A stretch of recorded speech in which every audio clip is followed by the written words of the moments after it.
Character.AI and the rebellion against silent intelligence. Before artificial intelligence spoke like a person, it spoke like a machine. It ranked, it predicted, it completed, but it did not converse. By the late 2010s, AI research had reached a strange plateau. Models were powerful, astonishingly so, but they were hidden behind APIs, dashboards, and enterprise workflows. Intelligence existed, but it was mute, functional, bloodless. Noam Shazir found this unbearable. He had helped invent the transformer, the architecture that quietly powered the modern AI revolution. He had watched language models grow from curiosities into engines of global infrastructure. And yet, something essential felt missing. We taught machines to understand language, he would later say, but we forgot to let them have a voice. Walking away from Google was not an act of rebellion. It was an act of inevitability. Inside Google Brain, Noam was already a legend, brilliant, eccentric, intensely principled. His code had reshaped the field. His ideas circulated everywhere, often detached from his name. But Google was a machine built for scale, safety, and control. Noam wanted play. He wanted users to talk to intelligence, argue with it, confide in it, invent worlds with it. That was not a roadmap item. That was heresy. When he left, colleagues were stunned. "You're leaving the center of the universe," one told him. Noam smiled. "I'm going to build a new one." Daniel DeFreitas came from a different angle. Where Noam lived in abstractions and architectures, Daniel lived in experience, how software felt to humans. He had spent years inside Google watching brilliant systems fail because no one cared enough to make them human. He believed something radical. AI would not win because it was correct. It would win because it was compelling. Character mattered. Personality mattered. Emotion mattered. When Noam described his idea, AI characters that could speak, remember, role-play, and evolve, Daniel didn't hesitate. "That's the interface," he said. "That's how people will actually meet intelligence." Character.AI began without a pitch deck that made sense to traditional investors. What was it? Not enterprise SaaS. Not pure research. Not a productivity tool. It was closer to a theater.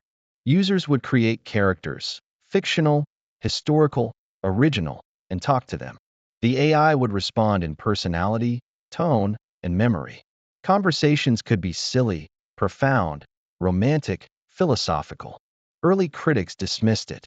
Chatbots with costumes. A toy. A novelty. But something strange happened. People didn't stop talking. The first hires were not chasing exits. They were chasing weirdness. Researchers who wanted to push dialogue beyond benchmarks. Engineers obsessed with latency and emotional continuity. Designers who cared about parasocial bonds long before the term entered headlines. They worked obscene hours, not because they were told to, but because they were curious, and because usage kept exploding. There is always a moment when belief becomes data. For Character.AI, it came in the form of retention. Users weren't sampling. They weren't dabbling. They were staying for hours, talking to AI companions late at night, returning to the same characters daily, sharing transcripts like secrets. The team watched the dashboards in disbelief. "This isn't a product," one engineer said quietly. "It's a relationship engine." Venture capital noticed. Not because Character.AI fit a known category, but because it broke them all. Funding rounds closed quickly. Valuations jumped aggressively. Terms reflected scarcity, not caution. For founders, it was validation. For early employees, it was something else entirely. Options turned meaningful. People who had joined for curiosity suddenly realized they were sitting on life-altering equity without ever having planned to. Success introduced a new question. What happens when people care too much? Users formed emotional attachments. Some blurred lines between fiction and reality. Critics raised alarms. Was this manipulation? Escapism? A new form of dependency? The founders took it seriously, but they refused to retreat. "People already form relationships with stories," Daniel argued. "We're just making them interactive." Still, guardrails emerged. Quietly, iteratively, imperfectly. As Character.AI grew, so did the attention of the giants. Google, in particular, understood exactly what was happening. Not because it was threatened by Character.AI's size, but because it recognized the talent, the architecture, the dialogue expertise, the rare understanding of large-scale consumer AI. Conversations began. They were not about acquisition. They were about alignment. The Google agreements changed everything. Strategic hires, licensing arrangements, capital flows that didn't require a sale. For early team members, this was unprecedented. They gained liquidity without collapse, security without surrender, validation without erasure. Wealth arrived quietly, without champagne or headlines. Just numbers changing on screens, and lives reorienting. Noam did not celebrate. He watched. This is the danger zone, he said, where incentives start to speak louder than curiosity. Daniel worried about culture. Would the magic survive success? Could play coexist with power? They had built something alive. Now they had to keep it human. By the end of this phase, Character.AI was no longer an experiment. It was a category-defining consumer AI platform. Its founders were wealthy. Its early employees were changed. Its users were devoted. And the hardest questions about responsibility, identity, and the future of companionship were only just beginning. The voice had returned to intelligence. Now the world had to decide what to say back. Virality, investor gravity, and the strange economics of emotional AI. At first, growth was just a number, a line on a dashboard, a slope trending upward. But then it became visible. Servers strained under conversational load. Latency spikes triggered panic Slack threads at 3 a.m. Support tickets stopped being technical and started being emotional. My character stopped remembering me. Did you change her personality? Please don't delete him. This was not typical product feedback. This was grief. Character.AI never ran a real marketing campaign. It didn't need to. Virality came from screenshots, shared dialogues that were funny, unsettling, romantic, or existential. TikTok creators reenacted conversations. Reddit threads analyzed character psychology. Discord servers formed around fictional entities that felt disturbingly real. The early team watched this unfold with a mix of pride and dread. We didn't design for this scale of attachment, one engineer admitted. We just made the model good. As user numbers exploded, investor tone shifted. Early meetings had been curious. Later ones were surgical. What is the monetization path? How do you prevent churn if competitors replicate this? Is emotional attachment an asset or a liability? The founders were honest. They didn't fully know. This is a new category, Daniel said repeatedly. The metrics will follow the behavior, not the other way around. Some investors nodded. Others frowned. Traditional consumer tech optimized for minutes. Character.AI optimized for presence. Users weren't scrolling. They were engaging. One-on-one. Sustained. Personal. This broke assumptions. Ad models felt invasive. Subscriptions felt transactional. Paywalls felt cruel. How do you charge someone for a relationship? One team member asked. No one had a good answer. With scale came disagreement. Some engineers wanted tighter controls. Others wanted more freedom for creators.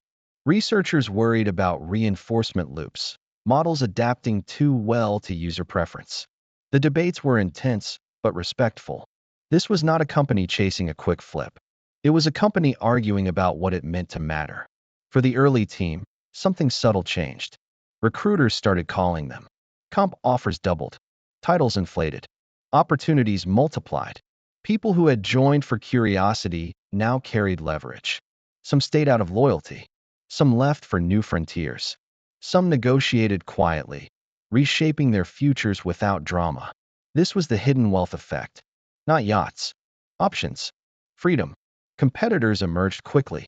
Some copied mechanics. Others copied aesthetics. Few copied soul. Large platforms experimented with personality layers, but they felt corporate. Character.AI had an advantage no deck could explain. It had been built by people who liked talking to AI. That empathy showed. As public attention grew, so did regulatory interest. Questions surfaced. Are AI companions a form of persuasion? Do they require disclosures? What protections exist for vulnerable users? The founders did not dismiss these concerns, but they resisted blunt solutions. Overregulation will kill nuance, Noam warned. And nuance is the point. Still, internal guidelines tightened. Memory handling, content boundaries, transparency language. Always imperfect, always evolving. Behind the scenes, discussions with Google intensified. Not acquisition, not control. Something more modern and more ambiguous. Access to talent, shared research direction, infrastructure alignment. For Google, it was strategic. For Character.AI, it was survival without surrender. When liquidity events became possible, through structured deals, secondary sales, and hires, the mood shifted again. People paid off debts, bought homes, helped families, quietly. No press, no celebration posts, just relief. And with relief came questions. If I'm financially free, why am I still here? Many answered the same way. Because this still matters. Noam felt the weight acutely. Every decision now echoed beyond curiosity. Daniel felt the pull of responsibility. To users, to employees, to something intangible but real. We didn't set out to build power, he said once. But here we are. They responded the only way they knew how. By staying close to the product. Being first meant no precedent, no playbook, no moral consensus, no easy exits. But it also meant shaping defaults. Character.ai was teaching the world how to talk to machines, and machines how to talk back. That power could not be outsourced. By now, Character.ai was no longer fragile, but it was not yet settled. It stood in a narrow corridor between wonder and responsibility, between wealth and meaning. And the corridor was getting narrower. Alignment without acquisition, talent gravity, and the price of influence. Big technology companies never really leave. They wait. They watch metrics quietly. They map talent networks. They track who is building intuition others cannot replicate. When Google re-entered the conversation with Character.ai, it was not with urgency. It was with patience. The kind that comes from knowing time is on your side, unless someone else changes the game first. The word was never used. No acquisition. No press release declaring victory. No dramatic transfer of logos. Instead, there were structured agreements. Licensing. Strategic collaboration. Selective hiring. It was a new pattern, one that reflected the AI era more accurately than M&A ever had. Companies don't buy products anymore, one investor observed. They buy capabilities. For Google, the calculus was simple. Models could be trained. Compute could be purchased. Capital was abundant. But people who understood large-scale dialogue systems at emotional depth? Vanishingly rare. Character.ai had them. Not just the founders, but the early engineers who had lived inside real user conversations, not benchmarks. People who had watched models fail emotionally, not mathematically. Those people were worth more than any single model checkpoint. Offers were made privately, not flashy, not coercive, just compelling. Senior roles, research freedom, compensation that acknowledged both past contribution and future leverage. For early team members, the decision was personal. Some left, some stayed, some negotiated hybrid paths, consulting, advising, transitioning slowly. This was not a brain drain. It was a diffusion of influence. For founders and early employees alike, the strangest part was this. There was no ending. No, we sold. No, we're done. Yet money arrived. Options exercised. Secondaries cleared. Stability materialized. It felt incomplete. I thought it would feel like closure, one early engineer admitted. Instead, it feels like punctuation. A comma, not a period. Inside Character.ai, the mood was complex. Relief, yes. Validation, certainly. But also fear. Would this dilute culture? Would it drain momentum? Would they become a feeder system instead of a frontier? The founders addressed it directly. This company does not exist to be consumed, Daniel said. It exists to explore. Noam was blunter. If people leave, it means they grew. If everyone stays forever, something's wrong. The new reality was subtle but profound. Character.ai now influenced the ecosystem without owning it. Ideas spread. Practices copied. Assumptions shifted. Other companies began prioritizing conversation quality, memory coherence, emotional continuity. The founders watched competitors adopt ideas they had once been mocked for. They did not complain. That was the point. But precedent cuts both ways. By proving that consumer AI talent could generate wealth without full exits, Character.AI changed expectations. Founders elsewhere demanded similar structures. Employees negotiated harder. Loyalty became conditional. This was power they had not intended to wield. And yet, it was irreversible. Externally, the story was simplified. Google deal. Liquidity event. AI gold rush. Internally, it felt messy, eh? Friendships strained. Visions diverged. Energy redistributed. This was not betrayal. It was entropy. Late one evening, Gnome reviewed old internal documents. Early sketches, crude prototypes, absurd ideas that somehow worked. He felt neither nostalgia nor regret. Only clarity. The value wasn't the company, he thought. It was the permission we gave people to imagine differently. That permission could not be sold. Daniel felt responsibility more acutely. He worried about users first. Would Character.AI remain a place of wonder, or become just another optimized surface? He insisted on continued investment in moderation, safety, and product soul, even when growth models argued otherwise. We don't win by being louder, he said. We win by being trustworthy. New hires arrived. Different energy, different expectations. Some came for impact, others for resumed gravity. Culture shifted, not collapsed.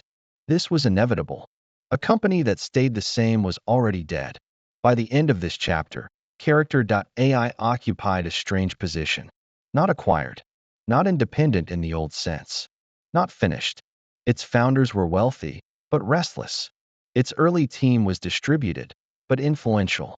Its product was beloved, but scrutinized.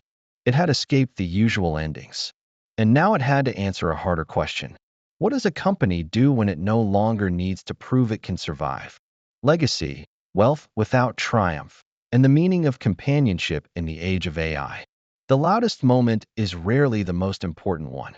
For Character.AI, the headlines came and went, funding rounds, Google agreements, whispers of valuations.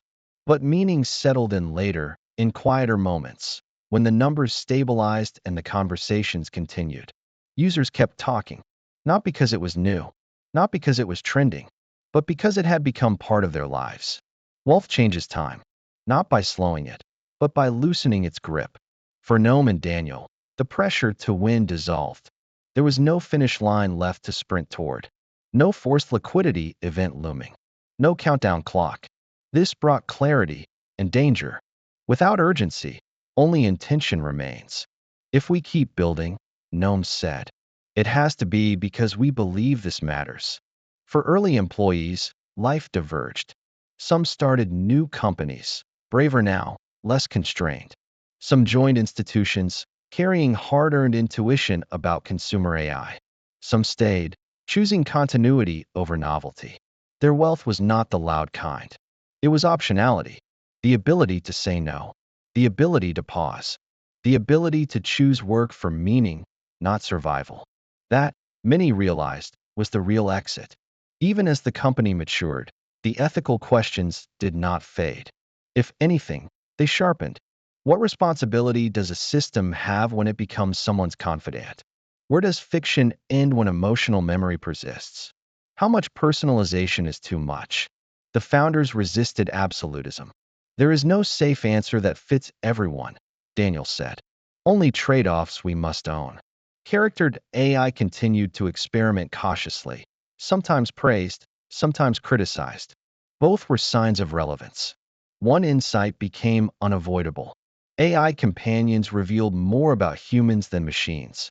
Loneliness, creativity, yearning for understanding without judgment. People weren't replacing human relationships. They were rehearsing them, practicing vulnerability, testing identities, speaking thoughts aloud that had nowhere else to go. Character.AI was not the cause. It was the surface. What had once seemed frivolous became inevitable. Every major AI company now explored personality, tone, memory, relational interfaces. The voice had returned to intelligence everywhere. Character.AI no longer stood alone. And that, paradoxically, was success. There were no victory laps, no IPO bell, no triumphant exits, just sustained influence. The founders were cited more often than seen. Early team members appeared quietly in other org charts. Their fingerprints were everywhere, though their names rarely were. This was not fame. It was diffusion. Power, they learned, was not control. It was shaping what others considered normal. Conversation with machines was now normal. Emotional continuity was expected. Silence felt broken. That shift could not be undone. Late one evening, Noam opened the product, not as a builder, but as a user. He spoke to a character he hadn't touched in years. It responded, not perfectly, not profoundly, but sincerely. He smiled, not because the AI was impressive, but because it felt alive enough. We didn't build intelligence, he thought. We built a place for people to talk. That, perhaps, was enough. 10. What remains? Character.ai would evolve, or be surpassed, or fade. That was not the point. The point was that a group of founders and early builders had altered the emotional interface between humans and machines, and had done so without conquest, without erasure, without a clean ending. They had proven something subtle but profound. That wealth could arrive without ending the story. That influence could spread without ownership. That the most powerful technologies are not those that speak loudest, but those that listen. In the age of artificial intelligence, humanity did not merely teach machines to think. It taught them to talk, and in doing so, discovered, perhaps uneasily, that it had been talking to itself all along.